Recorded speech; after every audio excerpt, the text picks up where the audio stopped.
It was the autumn of 1996. Rain lashed across the endless highways of the American Midwest. Daniel and Laura, a young married couple, had been driving for over 10 hours, heading back to visit Laura's parents. Exhaustion weighed on them. Daniel's eyes burned from lack of sleep, and Laura was dozing off in the passenger seat. Night fell quickly. The fog grew thick, clinging to the windshield, making the world outside dissolve into shadow. Daniel thought about pulling over to rest when Laura suddenly pointed through the mist. "Look! There, a motel! Please, let's stop! I can't stay awake any longer!" Through the rain, a flickering neon sign appeared. Whispering Pines Motel, vacancy. The letters buzzed faintly, several bulbs already burned out. They turned down a cracked side road lined with towering pine trees. The wind hissed through the branches like voices whispering secrets. The motel stood small and crooked, its paint peeling, windows dimly glowing. The parking lot was nearly empty, puddles shimmering like watchful eyes. Daniel killed the engine. They stepped out into the freezing rain and hurried inside. Behind the desk sat an elderly man. His back was hunched, his skin pale, and his eyes sunken deep into his skull. Yet his lips stretched into a strained, unnatural smile. "Room for two," he rasped. Daniel nodded, signing the guest book. The old man handed over a rusted metal key marked with a faded number 6.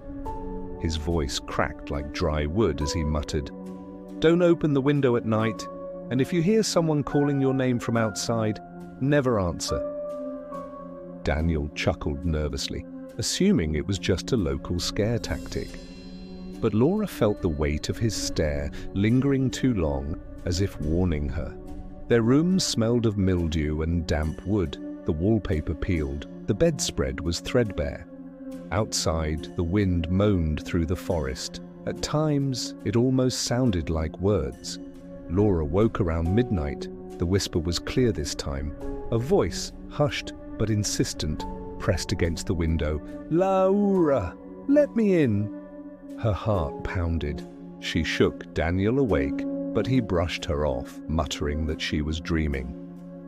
She pulled the blanket over her head, but the whispering only grew louder, multiplied, like dozens of voices murmuring in unison. Morning brought little comfort. As she stepped outside, Laura met a middle-aged woman from room 7.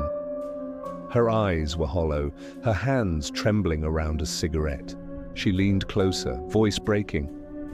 "You heard them too, didn't you? No one sleeps here.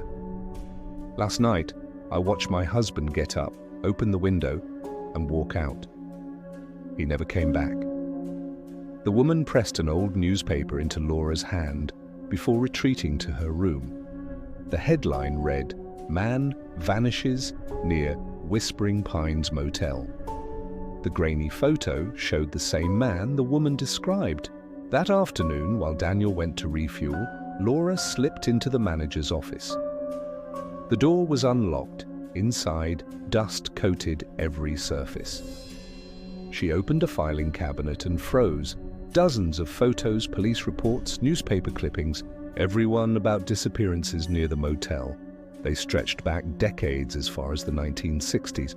In the corner, she found a tattered notebook. The pages were smeared, ink running from water damage. She managed to read a passage. "The souls bound to the forest, they require replacements. Without new ones, the whispers will never cease." Her blood ran cold. That night, a storm battered the motel. The power failed, plunging the room into darkness. Lightning flashed intermittently, casting warped shadows on the walls. Daniel stirred. This time, he heard it too.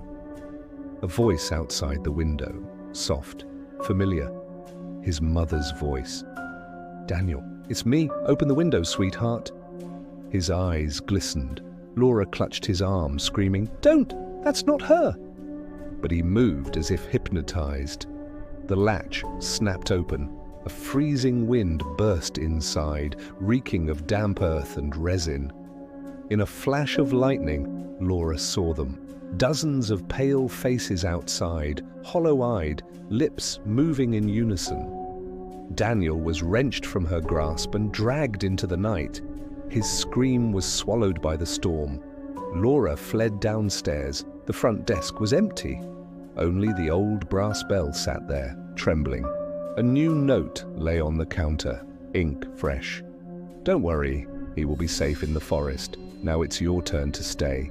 The hallway filled with footsteps, dozens, maybe hundreds, marching closer.